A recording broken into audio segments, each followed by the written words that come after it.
on. Britney, welcome into Revenue Mentor. It is good to have you. I'm glad that we got to have this early morning vibes. For you guys that don't know, Mhm. Britney actually lives in Hawaii, in Kauai. So I'm actually catching her at 1 o'clock my time here in Miami, but I'm in the future. She's in the past. It's 8 a.m. right now. Yeah. Britney, welcome yourself in. Let us know how it is on the great island of Kauai. Hi everyone, I'm Brittany. On the island of Kauai, it's very slow and laid back. The weather's been really nice lately. Yeah, nothing much going on here. Very cool Yeah, vibes, man. And I got introduced to you by my dog Patrick. Shout out to Patrick. That boy is a freaking hustler. I don't even know many people that have it like him. When I ran that's his true. evaluation, that badass motherfucker, he knows a lot of things, he's doing a lot of things. And I can see why you're choosing him because you know what I mean? He's a good guy to know. And a Yes. fucking hustler, man. Yo, Patrick, you that guy. All right. So now let's go ahead and talk about what I had you do, right? As soon as you got into Revenue Mentor, you wrote a really nice introductory post that I'm going to read right now. And please remember how important it is to do your introductory post because, like, right here, I'm learning so much about you. It reads, "Hi, everyone. My name is Brittany, and I am born and raised in Hawaii. I live on a small island named Kauai. I'm interested in Revenue Mentor because I want to encourage myself to meet my fullest potential. And that's exactly what we're going to do. I love that you want to do that. See, we're learning a lot Thank about how you you. think already. My goal networking is to learn from people who have experienced my current situation. Dope. We know people that know people that know people. The knowledge Mhm. will help me get to where I'd like to be. All right. Or help guide me to where I like to be. Beautiful. One fun fact about me is I enjoy everything health, wellness, and fitness related. Can you talk a little bit about that? When you say health, wellness, fitness related, what is it? Is it like you like to blend up some shakes, mix protein powder, go to the gym, do some cool stuff on Pinterest? What's your vibe? Yeah, I really enjoy like fitness, like anything working out, and I'm pretty like self-conscious, or not, sorry, not self-conscious. I'm pretty like conscious about like what I put into my body. So Mhm. I'm pretty like I won't just eat. I've been eating very like I like to eat like things that will nourish my body and just like also like yeah, just like everything healthy for me. So health is a big factor for you. You have like a great conscious awareness of like what I'm putting in my body. Is it healthy? Is it organic? Like that kind of stuff Most really times. that matters a Yeah. lot to you. That's good because I've seen that some of the podcasters I've done this with, they have a great interest in personal fitness. There's actually a girl that I've done this with. Her name is Maria. She's a Hmm. personal fitness coach, and she has got really deep into macro and micronutrition.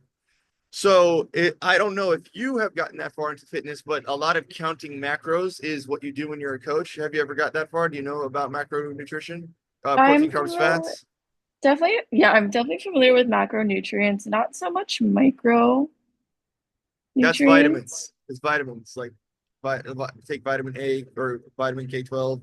The micronutrients Yeah. is like what vitamins help you feel better for like that specific person. Yeah. Yeah, I never really got into micronutrients, but for sure macronutrients I have tried a little bit. Yeah, Nice. have And not how do been you so. like it? Um, I feel like when I've tried it, I feel like it's a little, I feel like I kind of overcomplicated at first. Like I kind of would need someone that's, like kind of like professional in that. Mhm. I don't know. Yeah, I feel like I would overthink when I'm like, oh my God, I have to eat this amount. Like you can't eat that because I need to get this amount of like, yeah, No, like I was very anal about it, I that's a feel like. good thing to have in the back of your head. So let's just talk about it real quick, right? If you do get into macronutrition, what will happen is you'll say, okay, I need my height, weight, age, and activity level, right? So, let's say like Hmm. you're a female 123 or something like that, right? And you're standing like 5'6". You probably come to a number that says that my total caloric intake for the day for a girl, I think is somewhere between like 1,200 and 1,700, right? So for this example, I'll say Yeah. like 1,700 calories. Let's say it's just 1,700 calories, and you're choosing to eat a little over for a surplus for muscle or a little under to lose weight, right? So you're Yeah. eating over that number or under that number. And what happens is that once you like weigh out the food using your phone on a food scale, and you do this for a few months, right? Like 4 months go by, 5 months go by. What happens is like you automatically start knowing, like, okay, I've done this for long enough to know like this much chicken weighs that much, this much rice weighs that much. This is clearly going to Yeah. be like 32 grams of protein. And then it starts just being in the back of your mind, right? Might not Hmm. even take that long, depending on like how routine you are and how passionate you are about that, right? Yeah. So it's good to know that you are taking an interest in fitness. And let me ask you even further, what does that go into, right? I haven't gone through any of your social media, but are you like a fitness influencer? Do you ever like take pictures of yourself working out? Any like skills that you like to impart onto people when you think about fitness, or is it really just for yourself right now? Give me the idea of Brittany's discipline.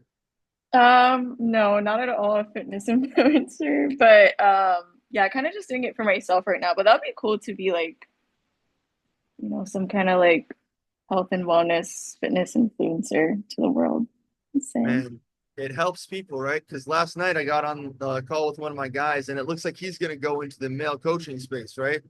So he Yeah. has hit a level similar to myself, like as you see with the matchmaking, where speaking with women as a guy has become so easy for him, as it has for me, that he feels like, well, now that I have this ability to break that cold approach barrier, I'm going to teach other men how to do that, because what I'm seeing is a lot of them are just not cold approaching or not going up to girls and not talking to girls, and they don't understand that a girl actually does like to be talked to. They don't understand that what attention means to a woman. So he will actually go down a path of explaining that and how to be like chivalrous and like appropriate and in that kind of a mentality, because the biggest problem with that kind of field in coaching is that the guys just don't know what to do. I guess they just got stuck somewhere. Like maybe they got stuck in their social development.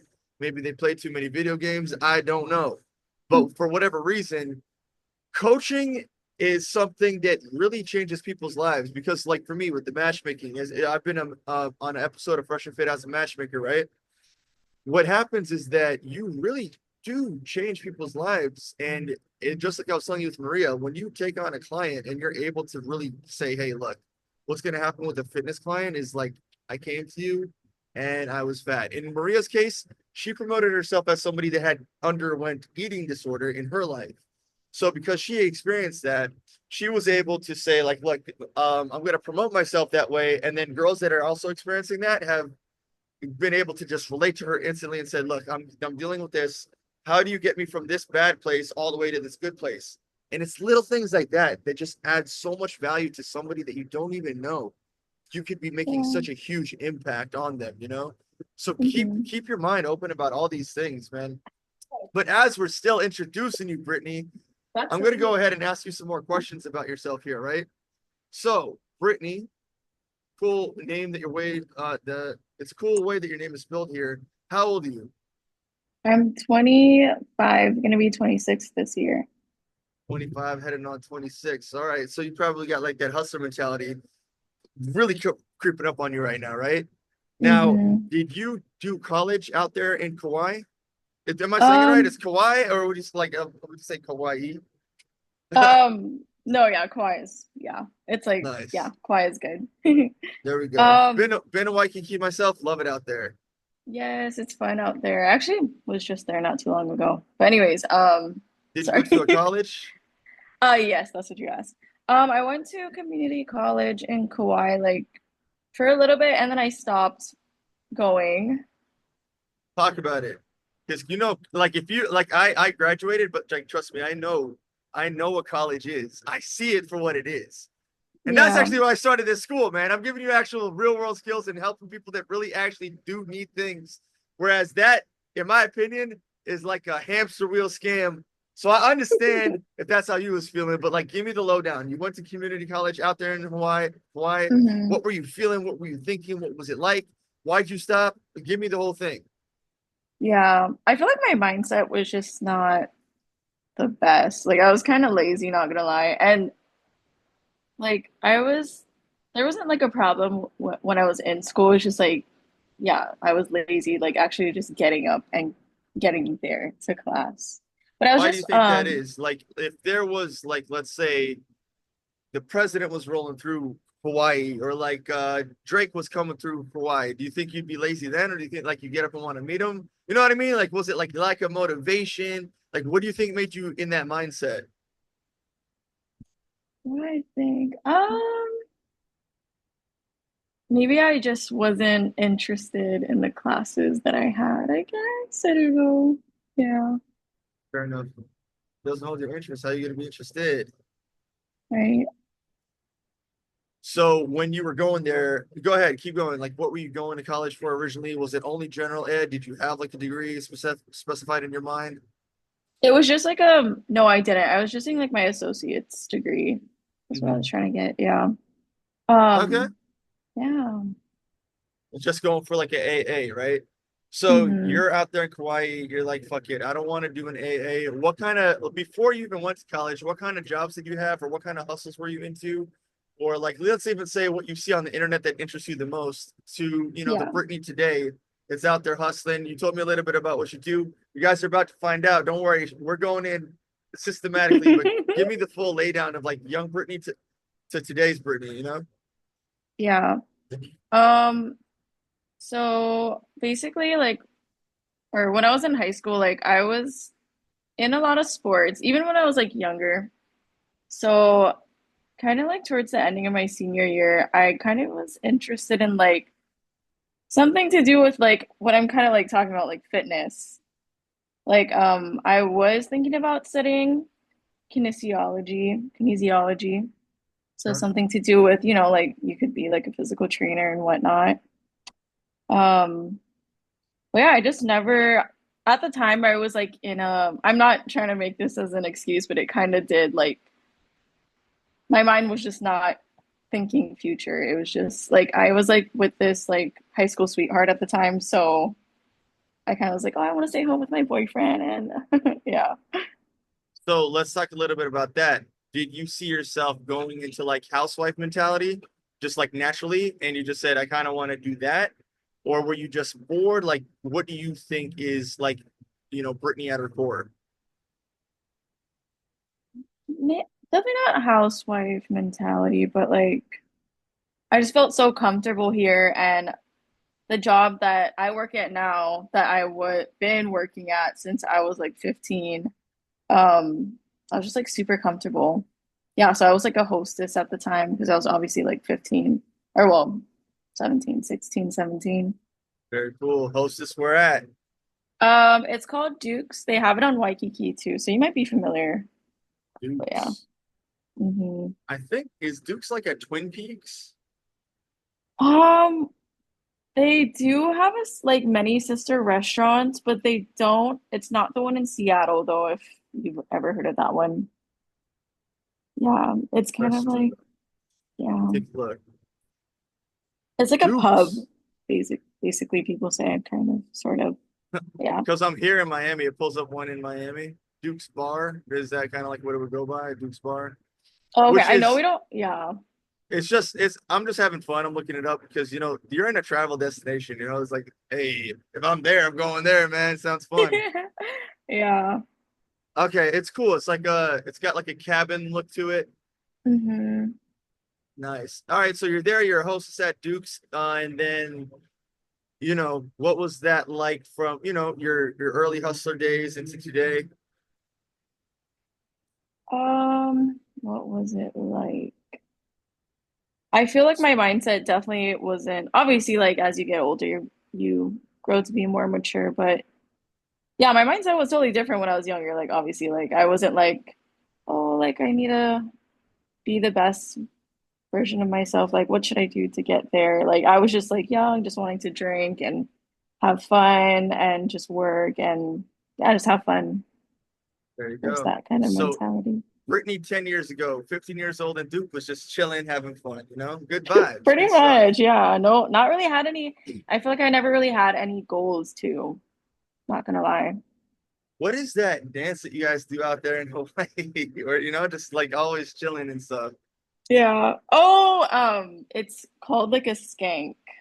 I Okay, think so that that's what you're talking maybe about. Yeah. maybe that was just like your vibe, you're just out here. I'm in a paradise island. Of course I'm chilling, having fun. Yeah. Duh.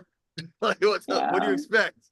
All right. Hmm. So then in between this time, after being a hostess at Duke, is there anything else that you were involved in? Other than that, I think I was working out at oh, like work wise or Yeah, like just in you're like general. anything that you did like as a hustler, like maybe you sold stuff on eBay, maybe you had a lash business, like Yeah. things that like you would normally do that you can think Mm, of. yeah, no. All right, but you definitely got some hustle in you now. All right, so today, what are you doing for work that you are? Give me like your side hustle that you do and what you're doing for work, and like give me the whole laydown. Yeah. Um, so what I do for work, I'm a waitress at Duke's. I'm like pretty much full time. My side hustle was Turo, but like I said, I'm trying to get out of that. So That is yeah. So crazy. All right. I So know. talk to me about it a little bit, right? So Turo, actually, I know a little bit about it because Patrick, shout out to Patrick. And he's very knowledgeable, man. The dude is killing it. He's a hustler. When he comes over here to Miami, he takes over the whole fucking show. Dude is a badass. He So is. what happens is that he tells me, in the travel industry, in the logistics and traveling industry, when people are coming to Hawaii, they're booking up those cars on Turo. Yeah. Patrick is even getting to a place where he might be able to privatize his own thing, which is fantastic. But at the same time, at the moment, Turo is the main platform that's allowing you to have a fleet.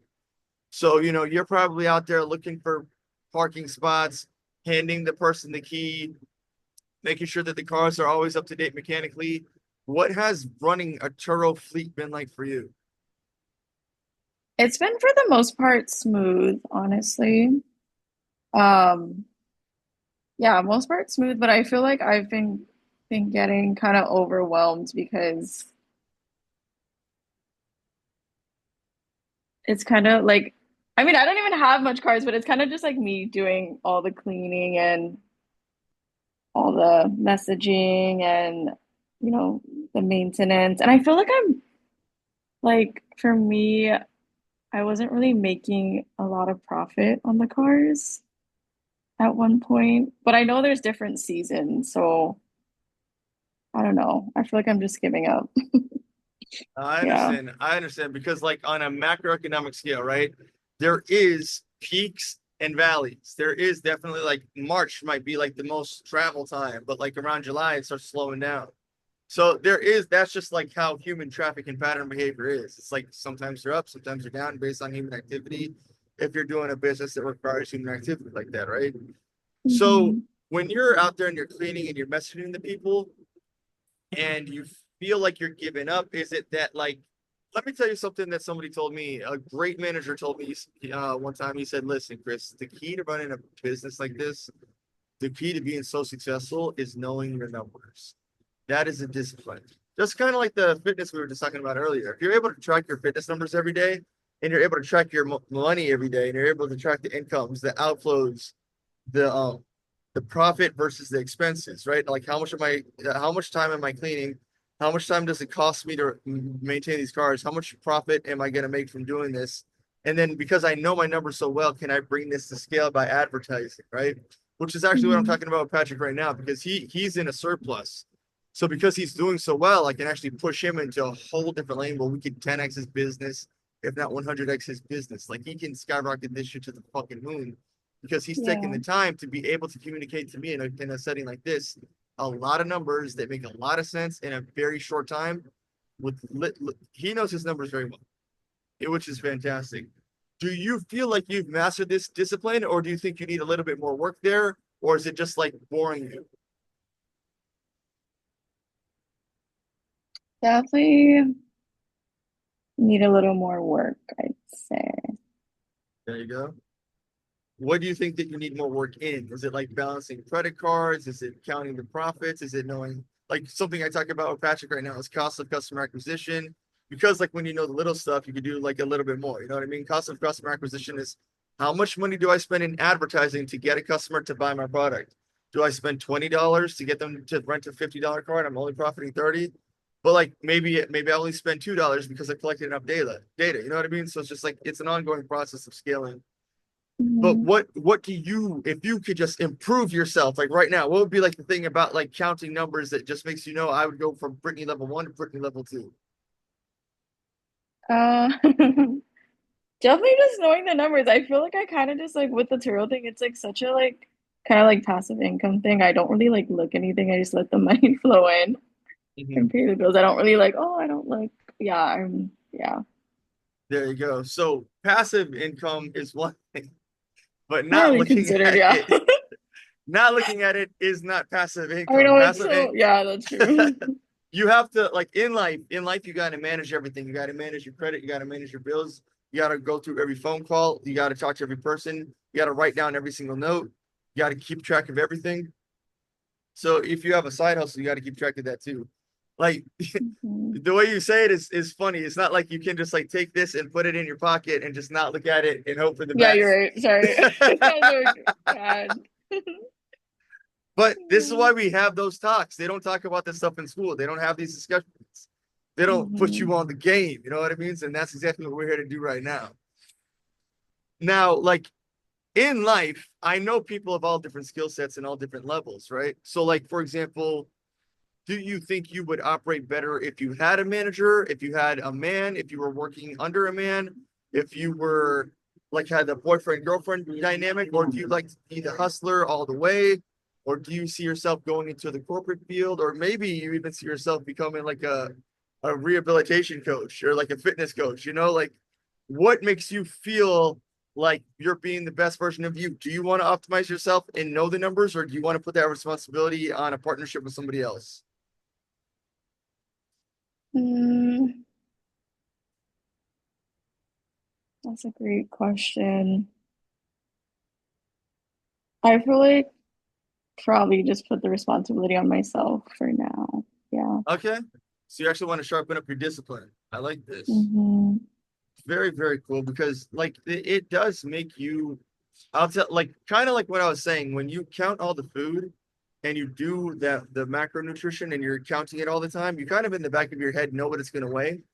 And it's the same when you're running a business. When you spend all your time knowing your numbers, you can literally know where every dollar is in the back of your mind. You'll be like, I know in this Turo business that this car is going to be from there to there. So I know how much money I'm about to spend because I've done it so much because I kept up with all the numbers. So like that happens at like the peak version of yourself when you're running a business. You really do know where every dollar is and where every dollar is coming from. And because you know that and it becomes a part of yourself, it allows you to grow, and that's why I have a Revenue Mentor. If you've ever been to the Revenue Mentor website, which there's a school and then there's a website, and I'll send it to you. But the first Hmm. thing that it says on the website is scale profits, and that's how you do it. You have to be in that mentality, and that Yeah. that gives you like a really good frame to get to where you're going. And I'm getting to learn a lot about you. So, you've definitely had some like chill, fun, lazy, relaxed mindsets, right? But at the same time, you have done work. Like you can't be just chilling to be a host and a waitress and run a Turo fleet at all. You have to have some knack for the game. You have to be some sort of a hustler. So even if you're cool about it, it still is business. It still is working with people. It still is taking time.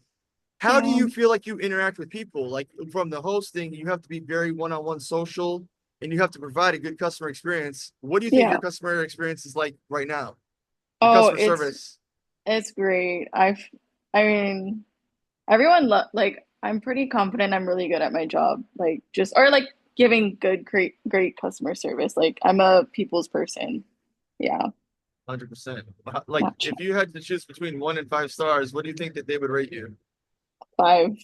I'm not trying Five to all brag, but day. I swear, no, like it's Hey, my I love job is just this. like super easy because I'm just like such a people's person and I'm very like I've been waitressing for probably like since I was 21, so about like maybe 4 years. So it's like so like repetitive, and yeah, just really good at talking, I guess, too.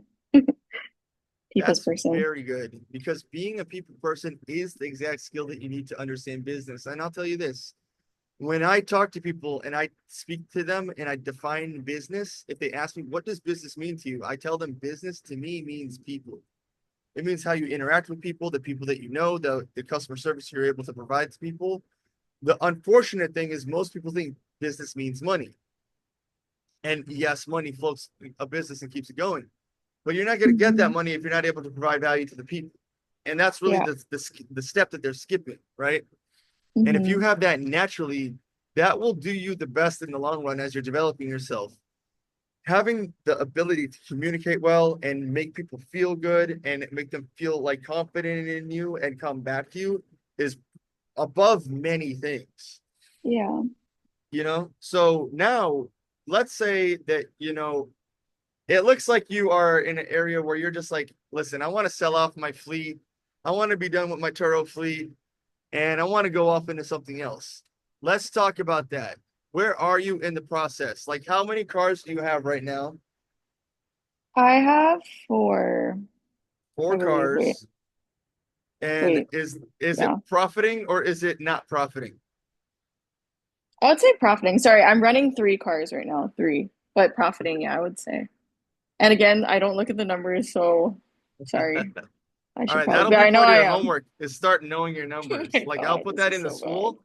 I'll tell you to Yeah, remind yourself about knowing your numbers, and I'll put a course in there about knowing your numbers and why it's so important to know your numbers, right? And that will be yeah. specifically for you. And then other people that see this and that hear this conversation, they'll go to the know your numbers course and why it's so important to know your numbers. Because we would be looking at a level two version of Britney if she knew her numbers, and that would only just further the conversation. But because we're both grown adults here, and I can have a conversation and articulate things with you, I can keep moving you all along systematically. So don't worry, you're still fine.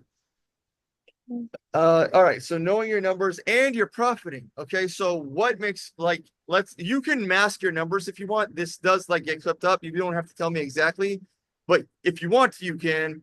What is like your profit in general? Is it like you're spending 1,000 and making 3,000? Like what does your profit look like? Well, the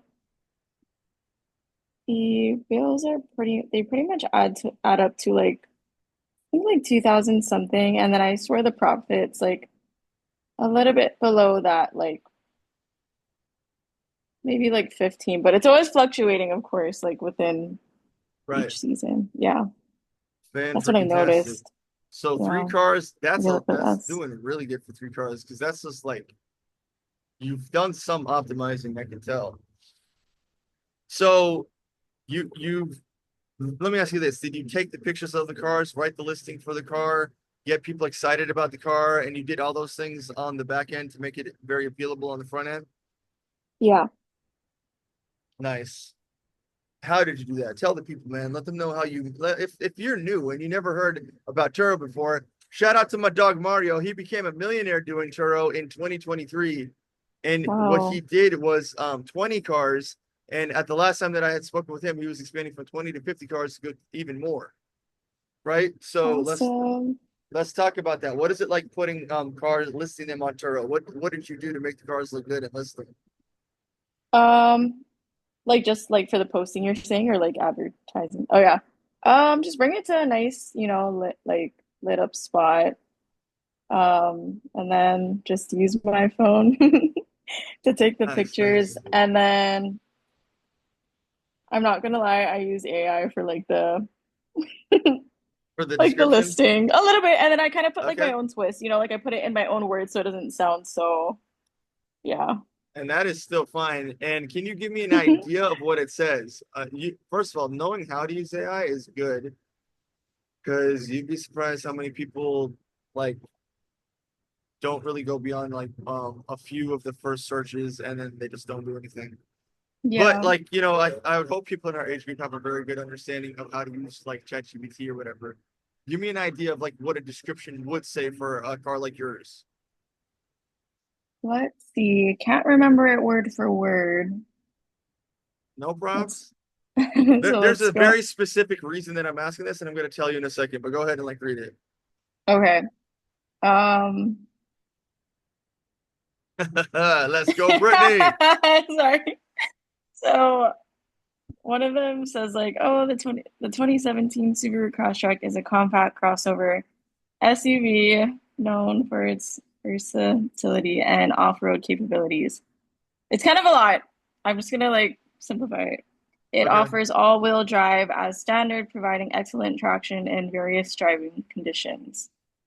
Mhm. Has a spacious interior, comfortable ride, and yeah, that's kind of Okay. like. a little bit of Awesome, it. awesome. I'm glad that you said that because what I was getting to is something that I talk about a lot with the guys, and it's called offer language. And yours offered all-wheel drive, etc., right? Now, Hmm. offer language is extremely important to taking on your own business because what you offer is the differentiator of why I would pick you over anyone, right? Who would you Hmm. say is the average renter of a Turo car from your fleet? What is that demographic of person like? Like for my fleet. Wait, what do you mean by that? Like, So is it like a 15-year-old high school boy usually every day oh, that rents your car, or is it like a 40-year-old businessman with like a wife and kids? I feel like a bunch of families and Families. like mid-age people, like in their like maybe like late 30s, early 40s, like There we mid. go. Yeah. So offer language looks a little bit more like this, right? If you ask ChatGPT to spit out a description, it will do it, but it ChatGPT doesn't have any business experience. But if Hmm. your offer language was made to be appealing for families, it wouldn't say in the beginning offers all-wheel drive. It would say best car for family vacations. You know what I mean? Yeah. And little things like that make all the difference in offer language and make all the difference in booking, in money, Hmm. in time. Because if I'm reading and you, like you, ladies are usually very in tune with the feelings. You know what I mean? If the Yeah. offer makes you feel like you're getting the best value for your family, if you mostly have families, and you're really trying to appeal to their heart, that is your differentiator. That is what's going to make you the bigger offer. So, like again, imagine if it's like you, Brittany, you're going to Florida for the first time. You are a mom. You've got 3 kids. You got your husband, and you're reading the post, and the post says, "Going to give you a fantastic family experience out here in Miami, Florida. No, snazzy car, great for taking pictures at all the most beautiful locations, featuring then all the features of the vehicle, right? Like 4-wheel drive, optimized air conditioning, da da da da da. Those, the fact that you're selling it as a vacation feeling makes people feel good. And it makes people True. want to book your offer because it starts to match the lens at which they're looking for the car anyway. Hmm. So that's something I'm glad that we're talking about right now because no matter what we do, you're gonna need some offer language for any of that, right? If you're writing a resume, you got to be like a standout. If you're writing a post on Facebook and you want people to favor you, you got to not write about yourself. You got to make the content about them. So instead of like putting your face on the t-shirt or saying, I had a really bad day, you could say something along the lines of, hey guys, how was your day? And talk to your people. And just that simple flip in mentality is called being valuable, which Yeah. is exactly like what I was saying with the matchmaking thing, right? I'll give you a great example. I had become very good as an individual at speaking to girls and having girlfriends and being interactive with women. But Hmm. that was good for me as an individual. And it only made me feel better or made me have a better experience. And it only worked for me. But that's only valuable to me. But if I want to be valuable to the free market, you got to be able to flip it around and say, oh, I'm going to help this guy get those skills to do that thing. And also, I would host it with women too. So help them understand why you're single at like 30 or 40. You know what I mean? Hmm. And when you're able to have those conversations and you're able to demonstrate value to another person, the more that you're able to demonstrate the value, you will literally see a change in all of your, like, even as a waitress. If you make it even more valuable to them, you'll see a difference in your tips. You'll see a difference in how you're perceived. And then Yeah. it does directly affect your monetary experience as part of the discipline of getting money in the world.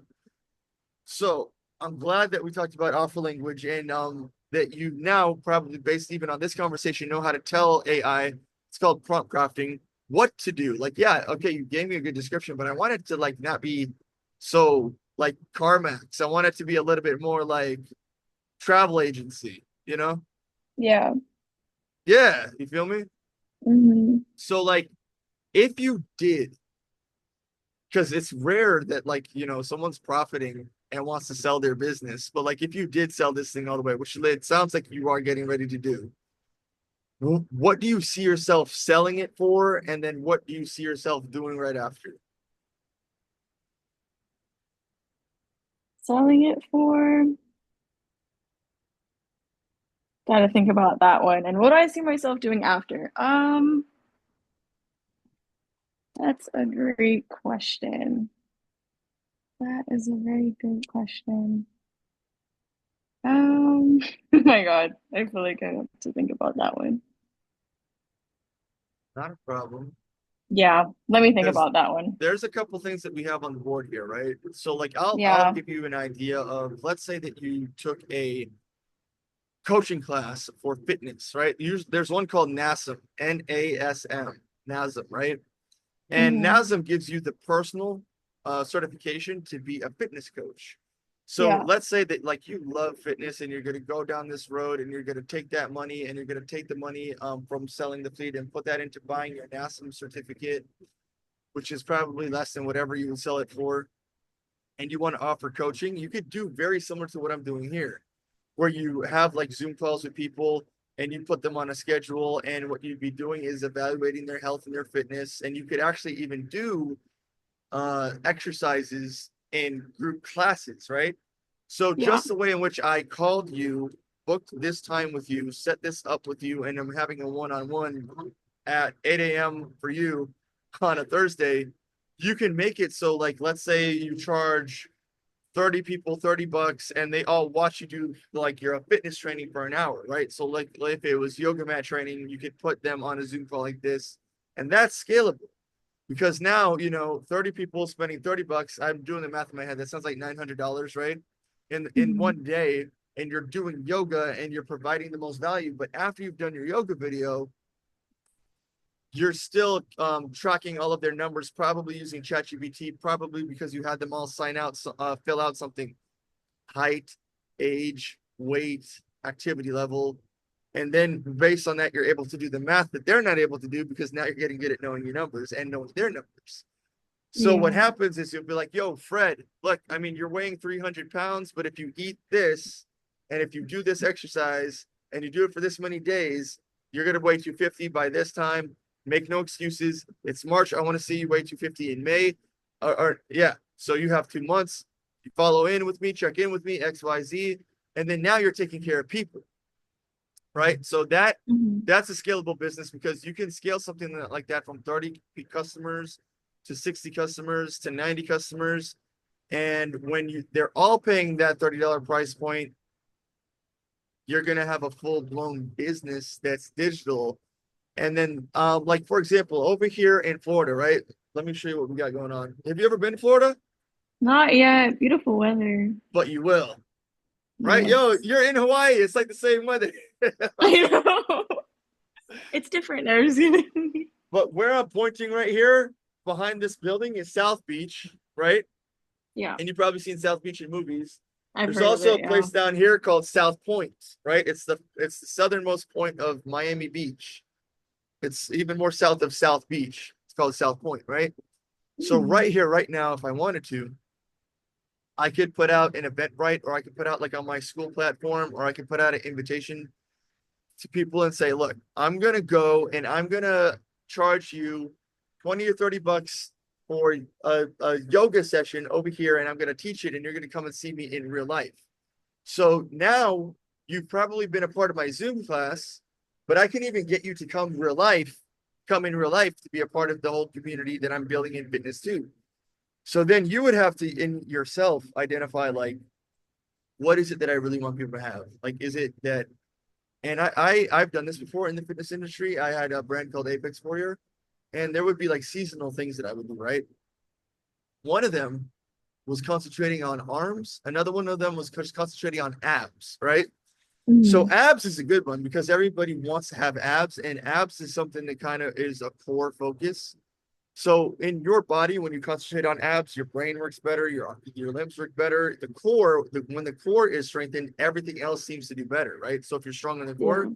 you're most likely doing better at dating. You're most likely doing better at business, eating food. You're most likely doing better in mental health.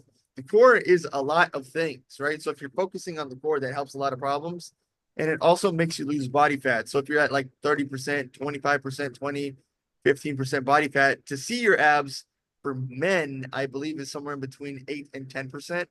But for women, I believe is somewhere in the 13 and 15. I got to look into that again. because women are a little bit different. You don't want women to lose too much body fat because it will start affecting their period and their cycle and stuff. They have to stay at a certain body fat. Yeah. But once you understand these things and you have like a goal in it of yourself and you're going to put that into like a fitness business, you'd be surprised at how much return that you could get in just organizing the customers, organizing like what you're offering to the clients, and then being able to deliver a service that helps them save time. And that's the Hmm. biggest thing because the perception of fitness is what? I'm fat and I want to look good when? Next year, 2 years from now, 5 years from now? No, I want to look good now.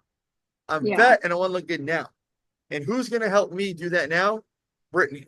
That would be like how you would be selling yourself, right? And what are you going to do where does money come from? Money comes from solving a problem, fat, and saving time. Now, that's how that exchange works. Yeah. So, in a scenario like this, what I offer or like what I teach people is to always have packages. Small, medium, large. If you went to Starbucks right now, they got, what is it? Tall, medium, venti. What is the middle one called? I never get the grande, right? Tall, Grande. grande, venti. Yeah, yeah. Which one Yeah. do you order? Typically the grande. Grande? Yeah, yeah. Yeah. Okay, so maybe there's a girl like you out there who would want to use your fitness business if you went that route, right? Yeah. So normally you want to set up three different price points, $20, $30, $40, right? Or maybe for you it'd be like 20, 50, 80, whatever you're really offering. Like, and then you want to kind of see, this is really good because this is kind of like the mentality of a fitness business. Based on what I'm saying so far, do you like that? Do you like where I'm going with this? And do you see yourself running a business as someone that could monetize a subscription-based service? That'll be pretty cool. Yeah. I'm glad that you're saying that because those are, in my eyes, the most scalable. They are the most scalable and the most easy to offer your service to the most people because like you are 25 years old, right? I can Hmm. name like a couple fitness influencers right now. I can name like Kai Green, he's a bodybuilder, Arnold Schwarzenegger, legend. I can name a bunch of bodybuilders in their respective field because I follow some of them and I also can follow a bunch of fighters. Right here, right now. Name a fitness influencer that's a woman. Shoot, I don't know how to pronounce her. It starts with a well, there's this one girl named Dariana, I think, Nova. And Mm-hmm. there's this one I like too, but I guess her name's CJ. That's not her Dariana, Insta. CJ. Yeah. Okay. So I'm saying this because it seems like sports has been involved in your life for a long time, and it comes probably at the least of your abilities, but you can do it a lot, right? Are you an Hmm. avid runner, health in terms of like you care about cardio health and stuff like that? Like, give me an idea of what you were doing for sports when you were younger. I was a soccer player and then I also did in like my when I was in elementary, I did like basketball. Sorry, not elementary, middle school. Basketball, soccer, and then high school was soccer and track was my Basketball, mains. soccer, and track. Yeah. Okay, so you're definitely an athlete. Tell me what basketball was like. I wasn't really great at it, not gonna lie. I didn't really Like have handles. like in elementary school in Hawaii, do you guys play with like an orange basketball or coconuts?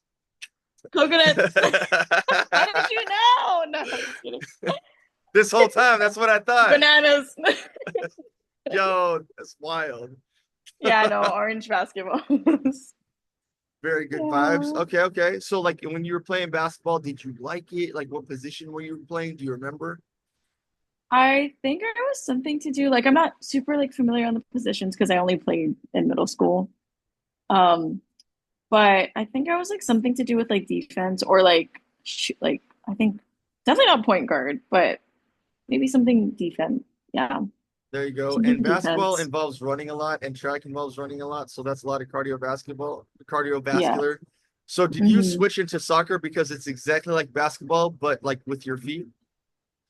Well, so I actually played soccer from elementary. So I've been playing soccer actually. Mhm. Basketball was just like a random thing I wanted to try in middle school and I just never continued in high school. because I just didn't have the, yeah, I Is, knows. in America, soccer is like not as popular for us as football and basketball, right? But the rest of the world, soccer is like number one. What is soccer Mhm. culture like out there for you? Is it the same thing because you're in the US, or is soccer literally more popular? I would say it's pretty popular here, not gonna lie. Yeah. Okay, good to know. And track, tell me about track. Track. It was good. I think that was like I have like a lot of I'm pretty like fast and I have Yeah, endurance. So I was really good at track. Yeah. nice. Yeah, I So, did like the sorry, go ahead. no, no, please continue. I'm learning. Oh, okay. No, I did like the 400-meter dash and then I would do the relays, the 4x4, the 4x1, and the 200. And then I also did high jump. Yeah. Nice. Yeah, yeah. You have a lot of like things that you've done in your experience that are very hands-on that probably could help another person, right? So if I put someone that wanted to like learn something from you in front of you, that maybe they wanted to lose weight during the time that you were running track, do you feel like you were the most in shape in your life at that time? You know what I mean? Like, Definitely. you feel like, all right, so like if you were to teach somebody how to be a track runner, what are some of the things that you would tell them? Um, I would say, what would I say? I don't know how I would teach that. I feel like sorry, I'm like blanking right now. Not a problem. Let me Trust think me. on That is that. why we have these conversations because Okay. there will be times where like I want to teach you sales and how to have a conversation. Like we'll have play a game called Sell Me This Pen. And by the Hmm. time that I'm done with you, you'll never freeze. And I'm like, um, So I said, I'm bringing you a client essentially, right? And I'm yeah, saying, yo, Brittany, this girl, her name is Amy. Amy knows that she's a little on the chunky side, a little bit in her eyes right now, and she wants to be like ripped like how you were when you were running track. What do you get to teach Amy? What are some of the first things she needs? She doesn't know anything. I just pulled yeah. her out of the computer. I just took her off of TikTok. What are you gonna teach her right here, right now, so she can get like you? Um, well, of course, consistency. I would have her, I guess, probably like working out like 5 times a week. So like adding like cardio into that workout. And then I would do weightlifting. Weightlifting and cardio was, yeah, what we would Uh, do. as you can imagine, I love weightlifting as a And honestly, girl. as of the diet part, I feel like I did not really eat healthy. And like when you're younger, you have like such a high metabolism, you can eat anything and still be skinny. Yeah, Yeah, that was me. So that I can't is a speak lot on of that people. part. Yeah, Yeah, that's a lot of people. If you took the NASA certification, I'm pretty sure that you learn how to do some micronutrition in there, which means that you yeah, would be able to like get enough to be able to certify like what to eat to somebody, right? yeah, But you would also be probably optimizing for that, right? Because when you go into a coaching life, you kind of like, for example, let's say that you have like a Pinterest. You probably want to switch your Pinterest to being like all calorie based foods, all dishes that would make like a person more healthy. yeah. And you're already saying that, like, listen, I teach them consistency, work out 5 times a week, get into weightlifting, and I'd probably have them, I think you said, yeah, eat well, right? So, like, you didn't eat well yourself, but you'd obviously be getting into a place where you teach them how to eat well. Mhm. So then, what about like, okay, running on a treadmill versus running on a track? You need both, one, the other. What do you think? Um, I would say like which one would I prefer to recommend or Well, like, do you need both, or do you need one, or like, what would you think about like teaching someone about running on a treadmill and also running on a track from the feet? I would say more so running on the track because it's more ideal. I mean, I guess it doesn't really matter, but we never really ran on the track, so I can't or like on the treadmill. as often. So, but I don't think it matters. I feel like I would say it's kind of the same. So that's good Yeah. because if someone asks you a question like, "Hey, look, I don't really, I like me, I live here in the city, so I could probably go find grass somewhere." But like another thing that comes into mind to me is like, do I want to run on grass? Do I want to run on concrete? Do I want to run on a treadmill? And then you'd be able to say like, "Hey, look, if you only have a treadmill, do that. You know, if it's built into your gym, just do this. And because you do this, you can send me the results and we can keep track of it. You know." Yeah. And the thing about a treadmill is that I like that it keeps the numbers on there and you can just track it. And if somebody can send you a screen, like a picture of that, good. But if somebody's running and they don't have like a Fitbit or something and you have no way to track what they're doing, you can ask them to get one. But like it just, you got to work with what you have at that point, right? Now, when it comes to knowing your numbers, another part of being a good coach is managing people. How do you feel about that skill? Do you feel like you have the ability to manage people and push them and get them to the next level? I would say so. Yeah. I feel like I'm pretty like positive and uplifting. Yeah. Nice, nice, nice. One element that I would say is that for the guys, right? One thing that I would say guys versus girls in some of these scenarios is that dudes are a little bit more confrontational when it comes to like getting someone to get to their goal, or a little bit more confrontational when it comes to getting their own money. Do you Yeah. see yourself as somebody that has that personality to kind of push somebody, even if it's a little bit more aggressive to get them to go from point A to point B, if they need that kind of a push? Or do you not have that development yet? Um, I'd say so. I could. Yeah. Sorry, Chris. Someone keeps spam like my mom keeps spam calling me. Do you mind if I like answer Yeah, it and no, then pop yeah, back on no, real quick? not a problem. I'm gonna pause it. Okay. So